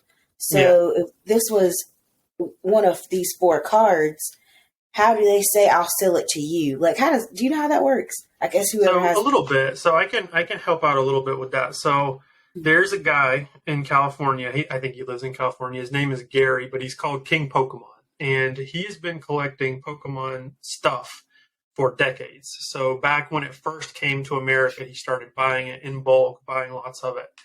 And he's a very rich guy, and I don't know how or what he does. He's a very rich guy. He's got millions and millions of dollars. This guy owns 3 of those 4 Charizard cards. So those Beckett Pristine 10 Charizard first editions, he has 3 of the 4. When a 4th was uncovered sometime last year, I believe, he put out a bounty on it. So he was like, if somebody will find that 4th one for me so I can buy it, I will give you like $70,000. Wow. So he wants to own the only 4 copies of the card. For what reason, I don't know. Just as a collector, I guess there's some kind of drive to do that. But that's kind of the story behind that. He's sort of a headhunter for that last copy of the card. The reality is these cards are probably sitting in people's attics, because a lot of these cards belong to little kids in the 90s, and their parents probably have them stored away somewhere in a box. So the next time one of them pops up, he's going to go after it, and people like Logan Paul is going to go after it. That is so neat. Like, the fact, one, it's in someone's storage, something so valuable, which I don't know how a card could have so much value, because it's not like it's bringing some quality to someone's life. I mean, it is. It's satisfying that child inside of him. Which is fine. That's great. It's not saving the world. It's saving his world, so that's great. But that's not really fair to say that, because that's like saying, why do people go to Disneyland or Disney World? No, I'm not saying that's a bad thing. Mm-hmm. But I just find that interesting that he is out for this card and it's laying in someone's attic. It's not, and they're not going to go searching for it because it's not life. Well, it could be life changing for them if they find it. I don't know. I just find that interesting. It's forgotten. It's forgotten treasure. It's one thing that I've said in the past is that if I ever catch, like at a yard sale or any weird little setup, like a little old lady who has a big binder of Pokemon cards, I'm going to be very straightforward and be like, hey, give me this binder of cards. I'm going to bring you back 50% of what they're worth. Because, I know I'm going to have lots and lots of money. So, why would I want to take advantage of someone who doesn't know? Because she probably doesn't know that they're worth that much money. Look it. That's it. I go to a lot of yard sales. I'm going to have to start keeping an eye out for that. Travis, you're going to manifest this binder of Pokemon cards. Well, if anybody can, you have the mind to. He may manifest it, but it might be for us. But if I find it, I'll let you know. We'll give you 50%. Yes. No, I think 10, 15. Yeah, if you find anything old that's got Pokemon or Super Mario or Star Wars, that stuff is worth so much money. But like you said, it's weird because it's a card. It's cardboard with foil on it, right? So in our minds, we're thinking where are we going to get the next meal? How are we going to pay our bills? And I think the one who kind of started all this was Logic. Logic bought one of these Charizard cards at an auction for $300,000. And then the rest of the world lost their minds about it. The rapper Logic. The rapper Logic. He's responsible for all this stuff. Oh my gosh, I had no idea. He was actually on Impulsive. I don't think he mentioned that. Or maybe he did. That's crazy. Yeah. So he started because before COVID, in fact, that first edition Charizard card was maybe $100,000, maybe $75,000. It wasn't an expensive card. But then when some rich and famous person with boundless pockets went and picked one up and spent hundreds of thousands of dollars on it, then everybody says, oh, it's worth that much. It's actually worth hundreds of thousands, right? So then your Logan Paul box breaks, and then the rest is history. Mm-hmm. You are so right. They put that value on there. That just goes to show they gentrified a Pokemon card. It just goes to show it is all mental on how you feel about yourself. Because if you find yourself to be gold, other people will as well. If a Pokemon card can be worth $1 million, sweetie, I'm worth $1 billion trillion. You're priceless. priceless. That is true. If a card has that much value, so do I. You're priceless, but if anyone offered me an amount to sell you, sayonara. I think you just negated the majority of the podcast episode by agreeing to sell off your sister. For the highest bidder, $3. Come get this B word. I'm just kidding. No, I can never sell her. So the cool thing with Beckett, so Beckett has different tiers for grading. So the highest grade you can get for a Pokemon card is called a black label. So if it has a 10 in all 4 of the categories, they give it a black label and it's a perfect 10. If one of those Charizard cards were to grade at that level, it probably would cost $1 million to buy it, like realistically, because just the 4 that Gary and now Logan Paul have, they're in like the $450 range. Dear God. That's a lot of money for a piece of cardboard. I don't know if I could do it. But you know what? That would be chump change for a lot of people. You're part of the 1%ers. You have $400 billion in your bank account. What is it to spend? What else are you going to spend your money on besides ending world hunger, you know? Yeah, and that's the part that bugs me is that, you know, if I had $500,000 right now, that's not the first thing I would buy, right? No. Like, Yeah. if I had 20 million, sure, then I'll grab one. But for the most part, I'm going to try to use my money in different ways. Heck yeah, because we need to turn that 500K into 500 million. If you have $500,000, what are you doing with your $500,000? How are you investing it? I'm a big believer in not having debt. So pay off mortgage, pay off all of our vehicles, whatever's left on that, pay off our credit cards. And then the rest is going into like an investment fund, like just to exponentially grow. You know, that's what I would take 20% of it and leave it in the bank for bills. So I don't have to worry about money for a while, but most of it's going into some kind of account that's going to increase it. That's it. What would you, I don't know if you're like into, you know, investments and stuff like that. Like what would you say to a 28-year-old? What should we be invested in right now that we can afford? I think I read somewhere, and it makes a lot of sense. You put your first 1,000 into an account after you've paid everything that you have to pay that's like on your docket to pay. So all of your bills, all of your living expenses, you do all that first. Then the next 1,000 that you have, you put it in an account and you don't touch it. And then every paycheck, I think it's like 10% or something like that you have to put in it. Because that means like down the road, whenever you need, like on a rainy day, it's always going to be there. That is true. I like that. So you just invest in yourself. I know. But there are apps like Robinhood that are investment apps, and there are a lot of very smart people who know how to manipulate those apps and you know, make a lot of money, like the GameStop thing that happened.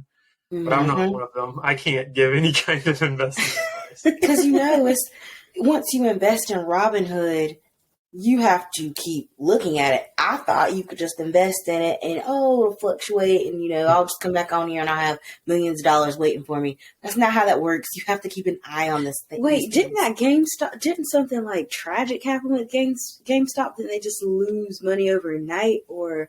Yeah, so there was a group of people on Reddit, and I don't know what the subreddit's called, but they basically learn how to break the system, which is interesting. But the whole stocks and investment system, a bunch of really smart people got together and figured out how to break it, where I don't know exactly how it happened, but my understanding is that a bunch of GameStop stock was purchased by this collective fund or this collective of people, and then they resold it at much higher value or something like that.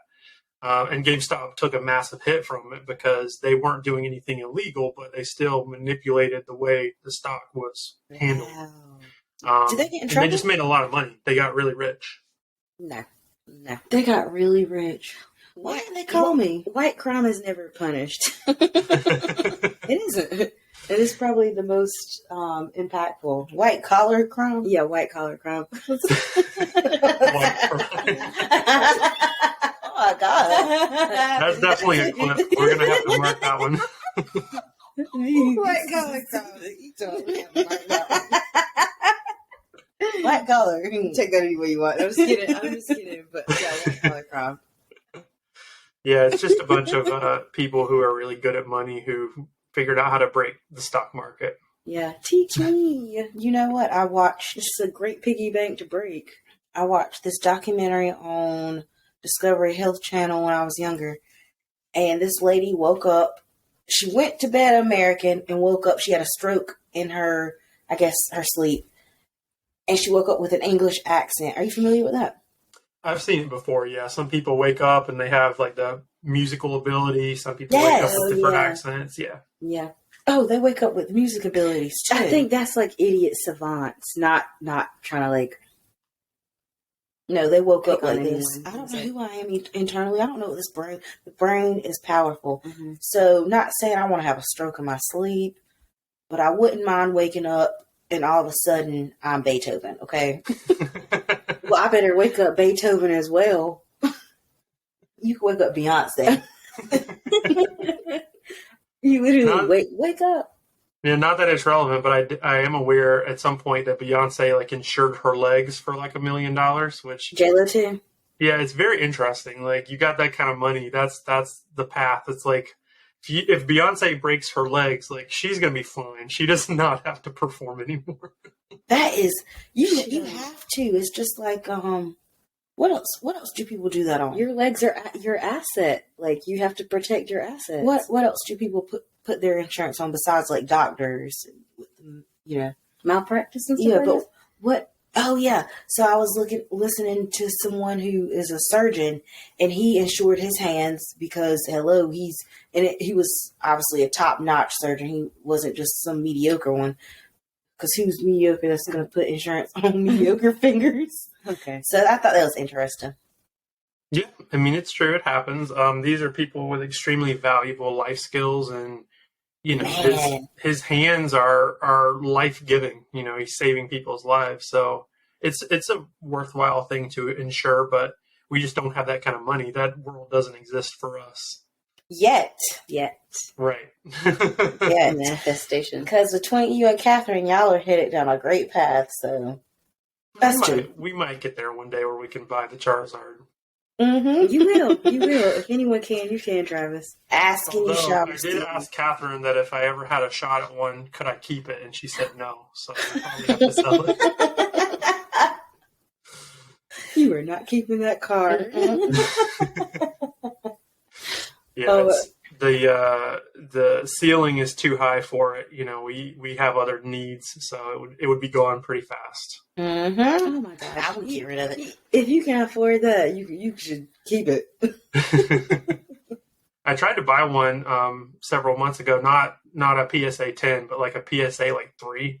They run like $3,000 to $5,000, and I was just going to pay it off monthly. I just wanted to have the card, and Catherine was like, "Oh, one day." Well, that's so sweet, Travis. Sell that little bad boy. Yeah. So I do want to transition before we get to the closing here into the last topic, which is purpose. And I'm excited to hear both of your answers. But I always ask my guests, what is your purpose? How do you define it? How do you know what it is? So I guess both of you would have a different answer. Okay, Deana, you answer that first, sweetie. I think she has more clarity about her purpose versus me. I'm glad you think that. I feel like I have passions, but sometimes I feel like that's just part of the purpose. I think my purpose is just to learn, to live, and to learn just like everyone else's, and learning what I want out of life. And what I love, where I'm useful. I think that's just my whole entire purpose. You know, I don't want to think too hard on it because I feel like if you do, that's a lot of pressure. Yeah, it's a deep question. It is, and how can you? I feel like at every stage in your life, it's going to be completely different. Your purpose is going to change no matter what stage you're in life, who you're with at the time, who you are at the time. It's just never the same. Your purpose is ever changing. Me, Kiana, I would say, not that I know what my purpose is, but it definitely stems into being of value to others. I feel like that's the only way you can prosper. It's the like law of prosperity. I'm sorry. I feel like in order. I'm sorry. Go ahead. I feel like in order to be valuable to other people, you also have to see yourself as valuable. Yeah. So that is right now. My purpose is finding out what can I bring to the table. What do I bring to the table, and how can I make myself more valuable? So I've definitely been working on that for sure. Okay, that's fair. Are you at least the both of you, are you on the path to satisfying that purpose? Like you're talking about lifelong learning, talking about helping people and things like that. Do you feel like you're at least in alignment with those goals? For sure. Definitely with the career path we are taking, with her doing Peace Corps and wanting to deep dive into permaculture and build more sustainability for communities and farmers. I think that's hers. And with me, mine was the career that I'm in. I didn't have a passion before. I've been doing it for 2 years, and I didn't have a passion for it because I didn't know if I was being a legit problem solver. So I realized that there is a problem. I'm an insurance broker. I realized there is a problem with people not having insurance, not having enough, or or in the wrong type. So I found my passion through that now.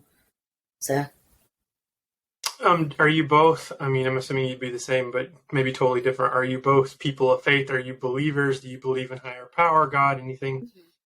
oh yes, Mm-hmm. we pray to the leaves, we pray to ants, we pray to the dirt, we pray to an all solid We miracle do. to be alive right now. So definitely, I don't think we got here, like it might have been an accident, yes, but we're not here on accident. if that yes, makes for sense. sure.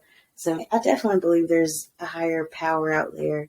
I was listening to this man. His name is Earl something, but he said, you do everything you're supposed to do that's in your ability, and then everything after that, it has to be left to a higher power. There's only so much control that we have. So Yeah, I picked up a little bit of that on the part about being here on accident. So my argument is always just to break it down to the simplest structure possible. Even if someone doesn't believe like specifically in one religion or specifically in one God or specifically in one thing that you can name or call or label, for me, there's some driving factor that had to have existed at some point because there's no evidence in the universe scientifically that suggests that things come from nothing, right? So like we can't duplicate that. The only evidence we have is that things come from other things. So in order for all of this to be here, there had to have been something, Yeah. And I am Christian. I choose to believe in that specific path or that specific line, but at the same time, even if we remove all of the different paths and religion from it, on a basic level, I feel like there has to be some origin, some first thing that started everything else. Yep, for sure. That's where I struggle with like atheism and determinism and everything else because it's hard for me to accept that everything we have and see just came from nothing. Like at some point there was nothing. Yeah. And I don't know that I'd ever be able to be convinced that everything came from nothing. Or to think that man did all this. It did not make I feel like fall is just the most beautiful time of the year. Man did not create a tree. You didn't do that, so something had to. A tree is so beautiful. Like, this life is so beautiful, and it wasn't just due to either nothing or just man. I feel like man can have such tunnel vision. So in order to create something like this, you have to have like an infinite mind, it's like energy. Energy is neither created nor can you destroy it. So that means it was already here, like Travis was saying before. So, I mean, these are my beliefs. These are our beliefs. We're all recycled. Do you believe in reincarnation? Ah, man. I mean, if your body's, I'm going to say, do you know the mycelium network? No. The mycelium network is like what fruits trees, it's what fruits mushrooms. It's like this giant network in the earth under fungi. The ground. Yeah, fungi. That's where fungi comes from. And the mycelium network, when you when leaves fall on the trees, when I fall off the trees, when trees fall to the ground, when we die, when animals die, it disintegrates. It's eaten up into the mycelium network when it's decomposed, and then it can either fruit into a tree, a plant, a flower. So in that aspect, I think our bodies are reincarnated. I think we're born into something else physically. I think we are past life beings, and I think wherever you leave off now is where you start up later on. I don't know. I recently just started feeling that way because we like to watch this TV show called Charmed. And their past life, they were cousins. In the future, they're siblings, and they're siblings that love each other. In the past life, they were cousins that couldn't stand each other. So I do believe in that part. What do you think? What do you believe, Travis? Reincarnation is weird. So obviously, in the Christian faith, it's not a thing. Like in the Christian faith, you die and then you join an afterlife with Jesus or God. But I forget where I heard it from. It was probably somewhere in college. Someone posed the idea that soulmates or kindred spirits and lifelong friends, people like that who have these undeniable connections and bonds, could have existed prior to life, like the soul part itself, because a lot of schools of thought and theory suggest that we are, like, I am not my body, like I'm not my arm, I'm not the composite of my body. I am me, and that me is something that I can't exactly understand because I can't experience it. You'd almost have to be outside of your body looking back at yourself to understand it. It's like a consciousness. And so someone suggested the idea that perhaps those consciousnesses were connected prior to those bodies being pieced together. And that's why you have best friends, you have soulmates, you have people who have these tethers and connections to each other. And although I don't claim to believe that or 100% agree with that, it does make sense to me. Like it's something that I want to believe or I would like to believe. Even though from a logistic or faith perspective, I can't believe that, it's still a really cool thing to think about. It is. Another name for that is twin flames. Oh, okay. Yeah. Good to know. That would make a great name for like a novel. Right? It probably is a novel. Probably. So here at the end, there's a little game that I like to play with my guests. So I want to play, and it's going to be really fun with the two of you because it's going to be totally different. Because I don't know how we're going to do it, but we'll figure it out. So there are these 10 questions, and I kind of stole this from a guy named James Lipton, rest in peace, who had a show called Inside the Actor Studio in the 90s. At the end of all of his interviews, he would do a series of 10 questions, and really fascinating, which I have edited for content because some of them are kind of outside of my comfort zone. But I would like to do it in a way where perhaps we can see if you have the same answers. That would be kind of cool since you're twins.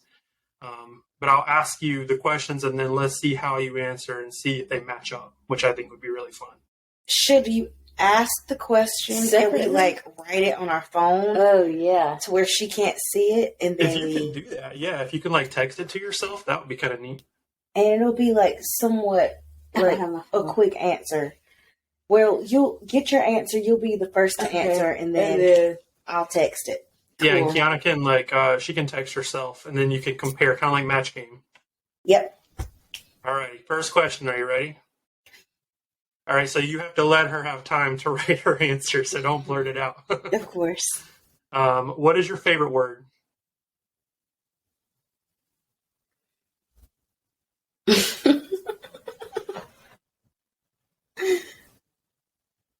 Okay. Well, my favorite word currently is nonsensical. Oh man. What? I knew you weren't gonna think that. Okay, mine would be just because we've always grown up. She learned that certain words people like to hear, and one of them was it's like cellar door, and Silas. That's her favorite word is stylist.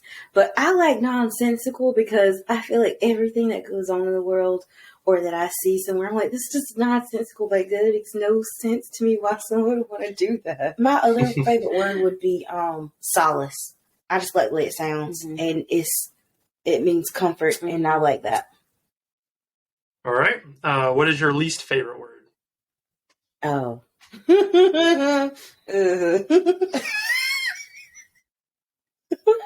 I already know what it is. You have your least favorite word. Is it provocative? Ugh. What is it? Hold on. You already know what it is. I don't know if I do. Least favorite word. Just we talk about this all. I don't want to give any hints. Dang. I really don't want to say it on here. I don't know. You're not going to say I'm it? going to change it up. Can you write it? Hurry up. I'm going to try and think of that. My least favorite word would be... Travis, I have nothing for you. That's okay. And if it's nothing, that's fair. Maybe you like all words. Oh, we do have a Least favorite maybe word. We're not going to say it. It's fecal matter. Could you bleep it out? It's fecal matter. Yes, fecal But matter. Theory, yeah. She used to use the term I don't want to use it. Bucci. And it sounds like, why would you say Who that? says that? Now, that's It's like nonsense. onomatopoeia, like the sound of the word kind of describes it. Yes. Who? Bucci. Interesting. Have you ever heard of that? No, never. Of course, because who would say such a disgusting word? I don't like it coming off of my mouth. Like out of my. It tastes like it. It sounds like it. Feels like it when you say it. Terrible word. I'm sorry. No, you're I just fine. can't believe it half of my body makes me uncomfortable. Oh, here's a good question then. What excites you?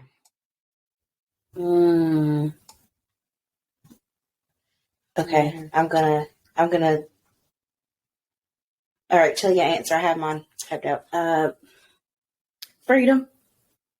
Thinking of like financial freedom, freedom from work, or I don't want to say responsibilities, but yeah, I don't want to feel obligated to do something all the time. I like my free time. I like being able to do whatever I want when I want, and to think about to ever give that up in any type of way sounds like hell. Sounds like a terrible time.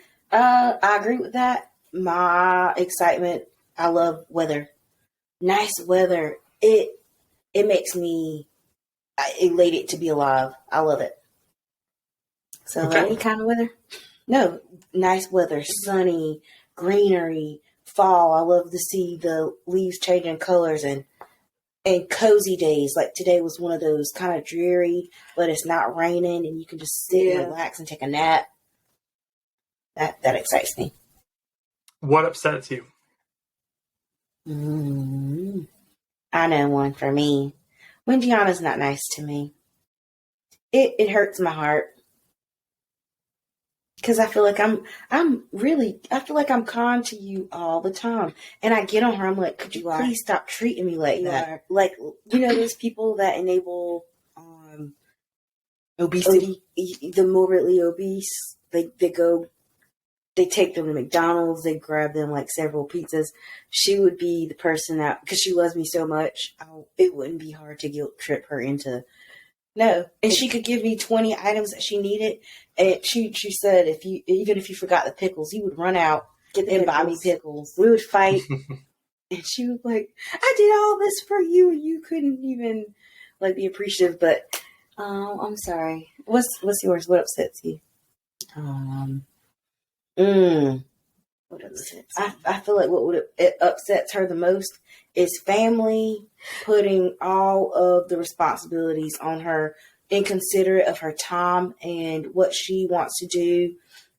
I think that upsets you. Well, thanks for answering it for me. Could you agree? Yeah, but that's probably not what I would have said. I don't People who litter. It's very true. I cannot. Yeah, people who mistreat the environment. Yeah. That upsets me because we only have one planet that we can live on right now. And why would you want to destroy it? It's literally so beautiful and it gives us so much. And all it asks in return is that we be its shepherd and take care of it. And I don't know, I feel like we're failing miserably at that. That's fair. I mean, I definitely fail. How so? Don't make me hate you. Well, I don't go outside and purposefully destroy the planet, but I am extremely messy and not organized. So I'm sure I'm exhausting somebody's resource. I mean, Catherine, we better give that woman back some resources. All right. What sound or noise do you love? What kind of sound or noise do we love? Sound or noise that you love. Let's say this at the same time. I'm just going to blurt it out. 1, 2, 3. Wait. You haven't given me time to think about it. I just say go at the tip of your tongue. What kind of noise do I like? I just love music. Sound or noise. I love music. Anything that just sounds, I don't care if it doesn't sound good to someone else. If it sounds good to me, I will kill a song. I put it on repeat. We listened to the Justin Timberlake albums from his first album to the last album at the time for 3 years straight, nonstop. Yeah. It was nonstop every single day. So, I love music. Forgive me for yawning. I'm just like a yawner. I don't sleep either, Travis. My favorite sound or noise. Honestly, I don't want to hear anything. Silence. Silence. That sounds. That's Deana, chef's kiss on that one. I would have to agree with her for herself because she's a sergeant. No noise, no nothing. No, see, her favorite word is nonsensical. My favorite noise, nothing. Give me a. In turn, what sound or noise do you hate? Crying baby children. The first one that you matched on. I do not want to hear a baby crying. I don't want to hear that. Like, please. We're trying to talk. We're trying to live. That's the way the baby's communicated. So stop. It's the whining. What motivates you to act every day when you wake up? Bills. Duh. No, honestly, answer that.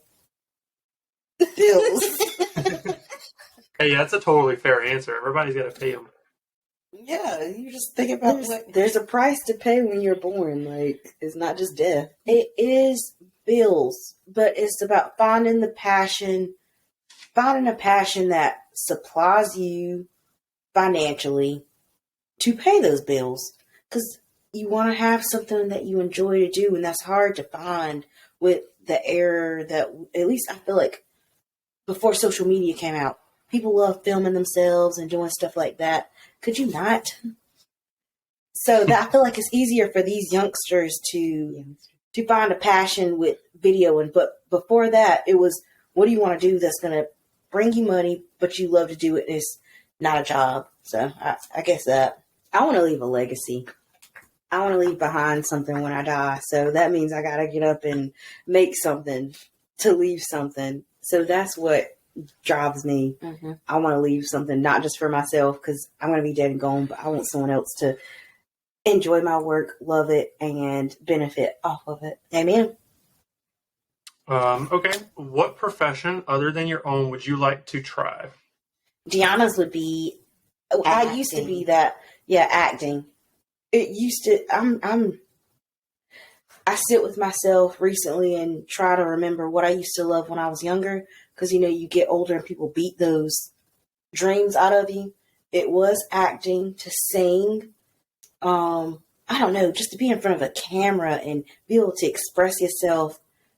Every actor that is great, they didn't read the lines and fabricate that character. It was them. They just fit the role perfectly. So it's They just did fabricate the character. they fabricated the character, but it wasn't the character that made them. Oh, it yeah. was It was their them that made the personality. character. They didn't have to fit the character. The character had to fit them. Right. I guess. I don't know. I heard someone say that before. It's Denzel Washington and Tom Hanks are completely different actors because they're two different people. Right. So I thought that was interesting. We always want to do like be Hannah Montana and Sister. Someone give us a show and us get that crazy and show our personalities through that. So that's what I would do. Jane, I just said I would not. okay, yeah, you did. Sorry. What profession would you not like to do? I won't be no cop.